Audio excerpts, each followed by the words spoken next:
¿Qué es el anglicanismo? Una fe cristiana, antigua, católica y reformada. Hablar del anglicanismo no es sencillo porque es una tradición rica y diversa, con raíces profundas en la historia cristiana. El anglicanismo es al mismo tiempo católica y reformada. Es católica porque conserva la sucesión apostólica, cree en los credos históricos, el niceno, el de los apóstoles y el de Atanasio, y mantiene también una liturgia sacramental, pero también es reformada, porque durante la reforma del siglo XVI adoptó una visión crítica sobre ciertos excesos, buscando volver al mensaje esencial del Evangelio, centrado en la autoridad de la Biblia, la gracia de Dios y la fe en Jesucristo. Así, el anglicanismo se define como una iglesia católica reformada, y esa expresión resume su esencia. Una iglesia que se mantiene fiel a las raíces del cristianismo primitivo, pero que también ha sabido renovarse a la luz de la escritura y de la razón. La iglesia de Jesucristo es una sola, pero también es diversa. A lo largo de los siglos han surgido distintas expresiones del cristianismo: la Iglesia Católica Romana, la Iglesia Ortodoxa, la Iglesia Católica Anglicana y muchas otras comunidades cristianas. No es una denominación la que hace cristiano a alguien, sino la fe en Jesucristo. Durante los primeros 1000 años de la iglesia no existía un único líder supremo. Habían varios patriarcas, varios obispos en Roma, Constantinopla, Antioquía, Jerusalén, Alejandría, y se reunían en concilios para dialogar sobre doctrina, liturgia, el canon bíblico y otros temas esenciales.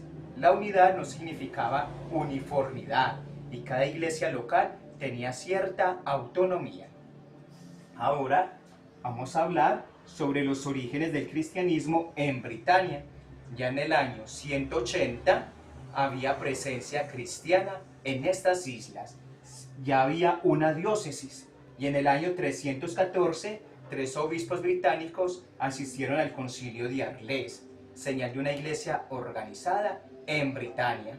En el año 597 el Papa Gregorio Magno envía a Agustín de Canterbury como misionero de las islas, pero al llegar descubrió que ya existía una iglesia celta bien establecida, con prácticas y estructuras propias, distintas en algunos aspectos de la iglesia de Roma.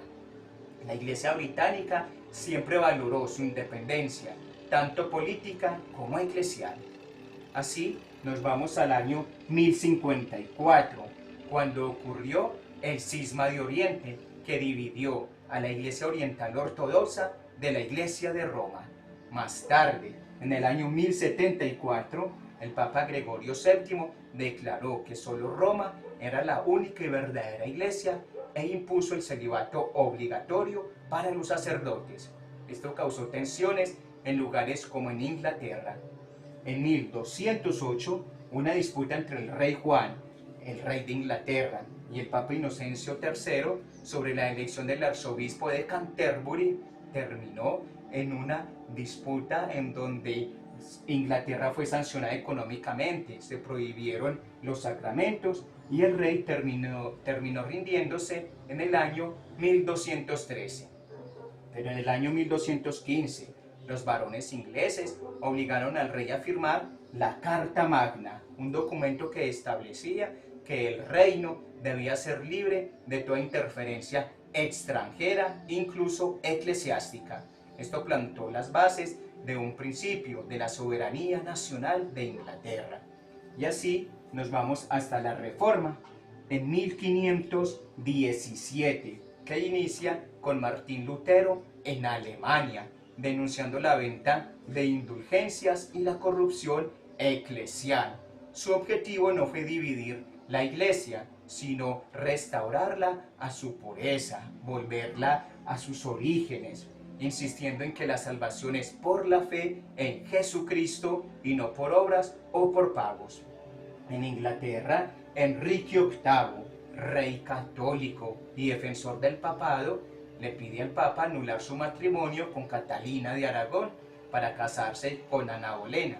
El Papa le pide un tiempo y después se niega, en parte por presión del rey Carlos V, sobrino de Catalina.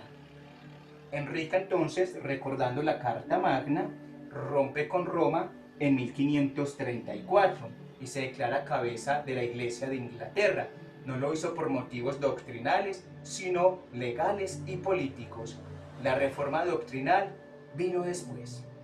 Entre 1536 y 1562 se formularon los 39 artículos que expresan la fe anglicana hasta hoy y se publicó el libro de oración común redactado por Thomas Cranmer, una de las figuras más influyentes del anglicanismo.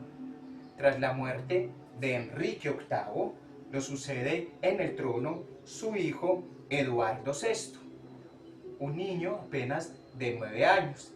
Por lo tanto, pues su consejero fue Edward Seymour y comenzó entonces la reforma luterana a ser vivida en Inglaterra.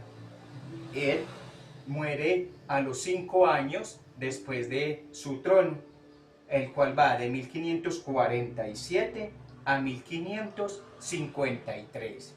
Y después llega al trono entre 1553 y 1558 María Tudor. Ella era la hija de Catalina de Aragón. Ella era católica, entonces vuelve y restaura el catolicismo romano, persigue a los reformadores y mueren más de 280, entre ellos Thomas Cranmer. Por eso la historia la recuerda como María la Sanguinaria. Luego reina Elizabeth I, hija de Ana Bolena, quien logró un equilibrio entre la tradición católica y el protestantismo. Ella está en el trono de 1558 al año 1603. Después viene Jacobo I, del año 1603 al año 1625. Era el rey de Escocia y había una tensión con los puritanos. Entonces eso llevó a la ejecución después del rey Carlos I, que sucedió a Jacobo I, y vino el periodo republicano entre los años 1649 y 1660. Se impuso el catecismo de Westminster, pero con la restauración de Carlos II volvió el anglicanismo tradicional y su liturgia. En 1689, con Guillermo de Orange, se garantizó la libertad religiosa y se consolidó el modelo parlamentario.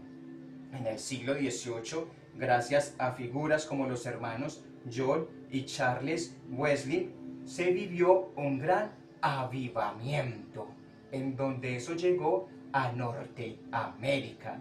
Pero después de llegar entonces a Norteamérica, recordemos que hubo la Revolución Americana, y es por eso que después de esa independencia, en el año 1783, la Iglesia Episcopal en los Estados Unidos se reunió y dijeron que necesitaban tener sus propios obispos con sucesión apostólica y así poder ordenar a los sacerdotes. Entonces, en 1784 viaja uno de ellos a las Islas Británicas, pero no para tener relación con Inglaterra, sino con Escocia. Y así es ordenado el 14 de noviembre Samuel. Entonces, él vuelve a los Estados Unidos, ya con la sucesión apostólica, y comienzan entonces después a establecerse varias diócesis en Estados Unidos. Se hace una estructura diocesana bien organizada y entonces el anglicanismo en Estados Unidos va cogiendo una fuerza y se va extendiendo y se conoce por su liturgia, por sus sacramentos y justicia social. Es importante darnos cuenta que en el anglicanismo se manejan 3 pilares: la revelación, la razón y la tradición. En la revelación, Dios es el que ha hablado. En la razón, podemos leer, interpretar, estudiar. No es prohibido pensar. En la tradición, es la experiencia de la iglesia. La iglesia se somete a la palabra y no al contrario. El alma anglicana está llena de experiencia, de vivencia personal. Hay un equilibrio, no se maneja nada de extremos. Hay estudio, preparación, respeto, se trata a todos por igual. Hay generosidad, abundancia, hay tolerancia en la diversidad. Hay eficiencia en hacer bien las cosas, amabilidad, sentido común.